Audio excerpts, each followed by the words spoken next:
History, like time, has no discernible beginning or end. Every search for a beginning leads to another, and yet another. It is like trying to touch the horizon, seemingly reachable, but keeps moving further and further away, evidently without an end. As we sit here on the banks of the Futala lake, let us attempt to trace the history of Nagpur and see where it takes us.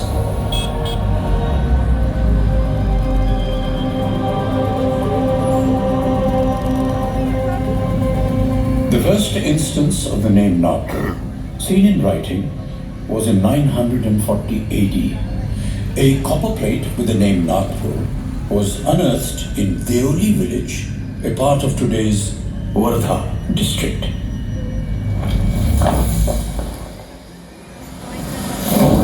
Nagpur. Where did this name come from? Historians say there are two possibilities. One, that the city was situated on the banks of the river Nag, and so it was called Nagpur. Another, that this was originally Nagapura, the land which was home to the Nagas, an Adivasi tribe, hence Nagpur. In the Ramayana, a dense forest between the Vindhya and Satpura mountain ranges is mentioned. This is the famous Dandakaranya forest. Nagpur is seen as a part of this forest and also as a significant settlement of the Vidarbha region. Nearly 2000 years ago, in 250 AD, King Vindhya Shakti of the Vakatak dynasty established his domain in the Vidarbha region. Rudra Sen II, his grandson, succeeded him as king. Rudra Sen married Princess Prabhavati, the daughter of Chandragupta Maurya II of the Golden Age of India. Rudra Sen died young, and his son, Divakar Sen, was named king. But Divakar Sen was a minor, and so Queen Prabhavati ruled the kingdom as his regent. To manage the military and civil administration, Queen Prabhavati brought together a group of elite ministers from her father's kingdom. The civil administration was handled by Kalidas, the world-renowned Sanskrit poet.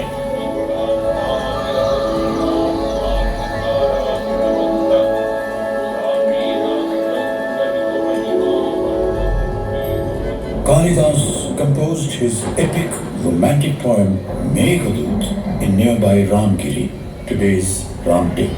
Kalidas and Meghadoot are thus associated with Nagpur.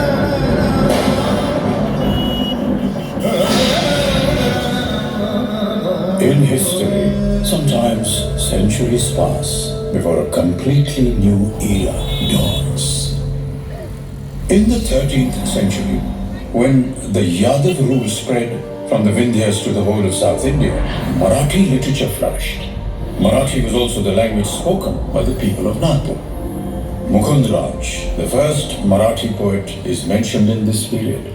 King Himadri, another Yadav king, constructed a number of temples and other monuments during his reign. His style of architecture came to be known as Hemad-panthi.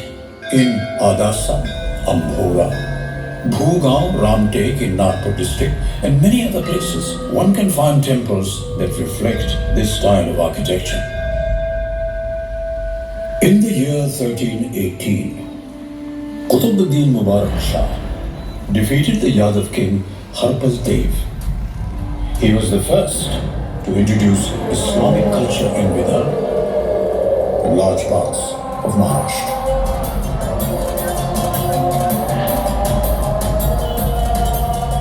In the Islamic era, Bakht Buland Shah was regarded as the greatest ruler. He conquered the surrounding hamlets and villages and made Nagpur a strong center. He was from the Rajagond dynasty.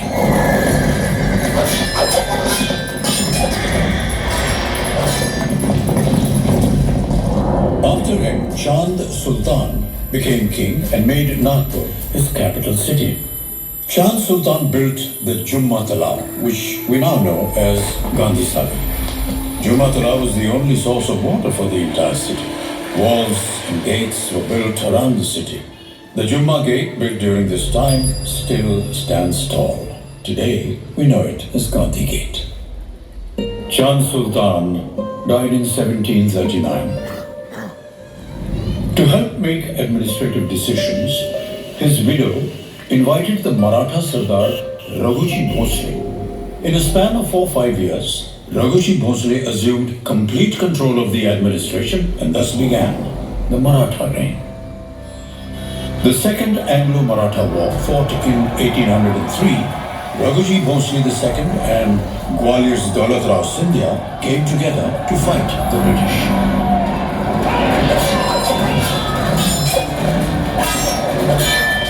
They were defeated and had to hand over a large part of their kingdom to the British. This heralded the beginning of British rule.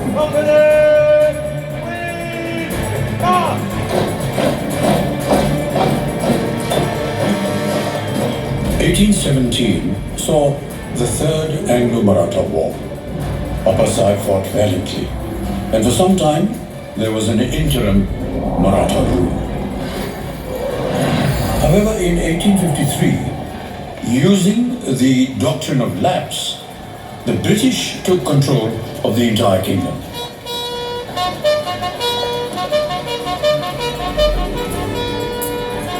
This was just 4 years before the Sepoy Mutiny, the first war of Indian independence. The tentacles of British rule were spreading all over Hindustan. The English established the central provinces with Nagpur as its capital. In 1891, the 7th Indian National Congress Assembly was held in Nagpur. This infused a new surge of energy to the freedom movement.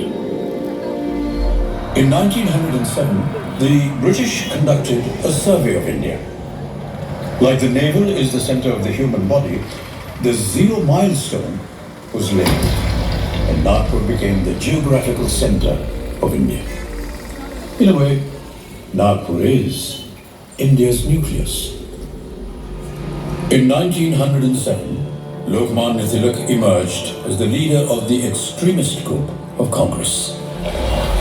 In Nagpur, Dadasaheb Khaprade, Dr. Balkrishna Shivaram Munji, Dr. Keshav Baliram Hedgewar represented the Tilak school of thought. In the same year, the Congress Assembly was to be held. Many wanted Tilak to preside over this session. School and college students took out processions carrying pictures of Tilak, Lala Lajpat Rai, Aurobindo Ghosh, and Bipin Chandra Pal. Students of Morris College welcomed their European professors with slogans of Vande Mataram. The streets, lanes and bylanes of Nagpur reverberated with the strains of Vande Mataram. And with that began a new movement, boycott British goods. By the time of Tilak's death in 1920, many changes had been introduced in Congress. Gandhiji declared Purna Swaraj, or total independence, at Sevagram, 75 kilometers from Nagpur, and made Sevagram his Karma Bhumi, place of destiny. In 1925, on Vijayadashmi Day,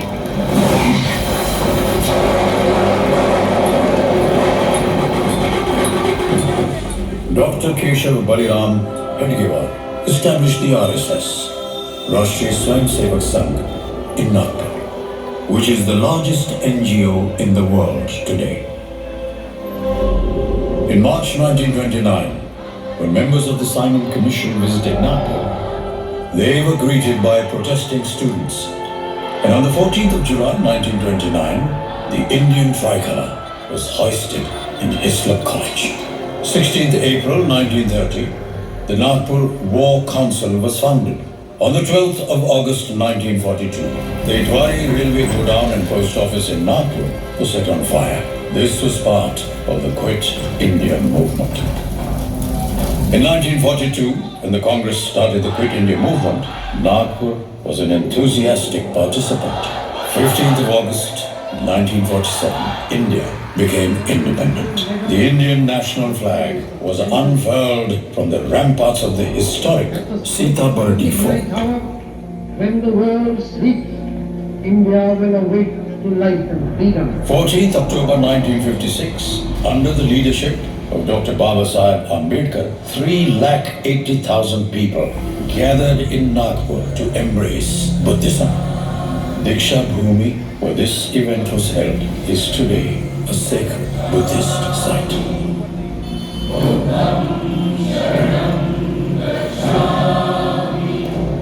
There is another interesting and unique facet to Nagpur: the Royal Bengal Tiger.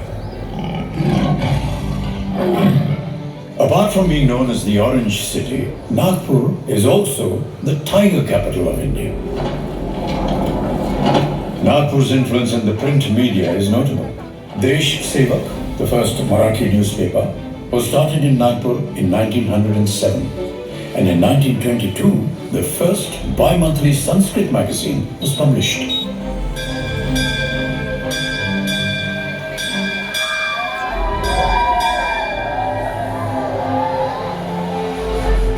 Nagpur's contribution to education has also been significant. In 1920, there were 46 public schools. An exclusive school for girls was first established in Sitabardi in 1878. In 1923, the Nagpur University was founded. The Government Medical College, established in 1947, was then the largest medical college in Asia. Nagpur is home to a unique festival, Marbat, not seen in any other part of India. Large idols are specially made and taken on a procession through the streets of Nagpur. This is believed to remove all evil and negativity affecting the city. This circumambulation of the city ends with the burning of the idols at the Naik Talam. This tradition is over 100 years old. Ram Navami Shobha Yatra is another popular festival in Nagpur. Idols of Ram, Sita, Lakshman and Hanuman are placed on a decorated chariot and taken out on a procession, accompanied by music and dance. Many prominent personalities of Nagpur have been part of the progress and development of India. Nagpur's contribution to the country has been multifaceted and truly colorful. Like a kaleidoscope, Nagpur is a place of many shades and hues, engaging, eternal, unforgettable.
खींचे मुझे कोई राह तेरी हो तेरी हो तेरी हो तेरी हो रहबा तेरी हो तेरी हो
जिसे ढूंढता हूँ मैं हर कहीं जो कभी मिल